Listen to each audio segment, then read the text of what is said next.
सरल, मित्रता निभाना कठिन है। सुग्रीव ने कहा महाराज मैं प्राणों की बाजी लगा दूंगा।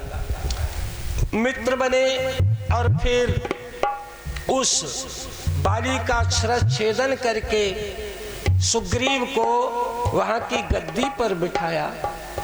सुग्रीव के द्वारा भगवान को सीता के कुछ चिन्ह मिले। वो वानर भालुओं की एक सभा हुई। उस सभा में निर्णय किया गया कि सीता को खोजने के लिए जाया जाए। सब वानर भालू चारों दिशाओं में फैल जाते हैं। दक्षिण दिशा में हनुमान, जामवंत, नल, नील, मयंक, द्वंद और ये आपके अंगद वगैरह ये बड़े बड़े वीर जाते हैं। भगवान ने मुद्रिका दे दी। एक स्वयं प्रभा नाम की अप्सरा थी, उसके द्वारा रास्ता मिला। समुद्र के किनारे पहुंचे। वहां जटायु के बड़े भाई संपाति जी से भेंट हुई और उन्होंने सीता का मूल मुख्य पता बताया कि समुद्र के उस पार 400 योजन 800 किलोमीटर मानिए आप। 400 योजन का मतलब हुआ 800 किलोमीटर, यानी इतनी दूर 100 योजन 400 कोस 800 किलोमीटर जो समुद्र को लांघेगा वो सीता का पता ला सकता है। वानर भालुओं ने अपने अपने बल का वर्णन किया। अंत में जब पार करन कर संशय रखा तो हनुमान जी को जामवंत ने प्रेरित किया। हनुमान जी ने कहा, जामवंत जी ने कहा हनुमान ये काम करने को ही अवतार हुआ। तब जामवंत और सब वानर भालुओं को प्रणीत होकर हनुमान जी वहां से चले हैं। और समुद्र लांघते समय देवताओं ने उनके बल बुद्धि और पराक्रम का परीक्षण करने को सुरसा को भेजा। सुरसा सर्पों की माता थी। हनुमान जी उत्तीर्ण हुए उनकी परीक्षा में और सिंहका को मारकर त्रिकूट पर्वत पर पहुंच गए।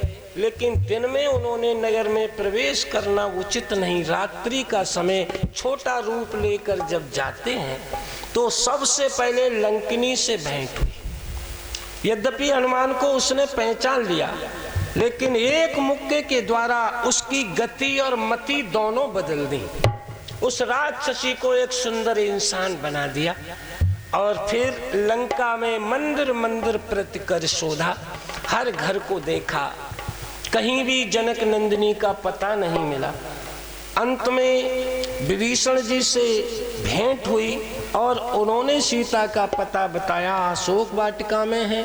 अशोक वाटिका में जैसे ही हनुमान पहुंचे तभी रावण संग नार बह किए अपनी सारी पत्नियों को लेकर गया, जिनमें मंदोदरी थी, और कहा सीते ये सब तेरी दासी बनाऊंगा अगर एक बार मुझे देख।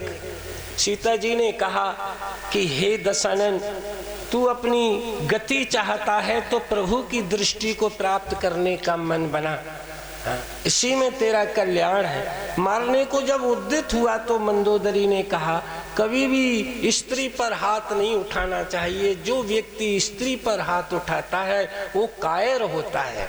वीर व्यक्ति कभी स्त्री पर हाथ नहीं उठा सकता। याद रखो, कंस के सामने जिस समय पूतना कंस ने बकासुर को जब मार दिया यानी हरा दिया तो उसकी बहन पूतना जब आई तो कंस बोला मैं तुमसे लड़ नहीं सकता, मैं तुमको बहन बना सकता हूँ। स्त्री से जिसमें वीरत्व है वो कभी लड़ेगा नहीं, उसके सामने झुक जाएगा। लड़ना नहीं चाहिए। मंदोदरी ने दशानन को बताया पराई स्त्री पर कभी हाथ नहीं उठाते हैं। कहा चल तेरी बात मानी। 1 महीने तक, 1 महीने में इसने मुझे स्वीकारा नहीं तो मैं इसे मार डालूंगा।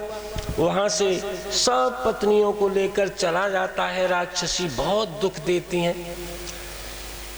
तब त्रिजटा नाम की एक राक्षसी ने उन सबको समझाया, सबको रास्ता दिया। हनुमान जी जनक नंदिनी के पास जाते हैं, अंगूठी देकर अपना परिचय कराते हैं। तब सीता जी ने कहा हम जानत ना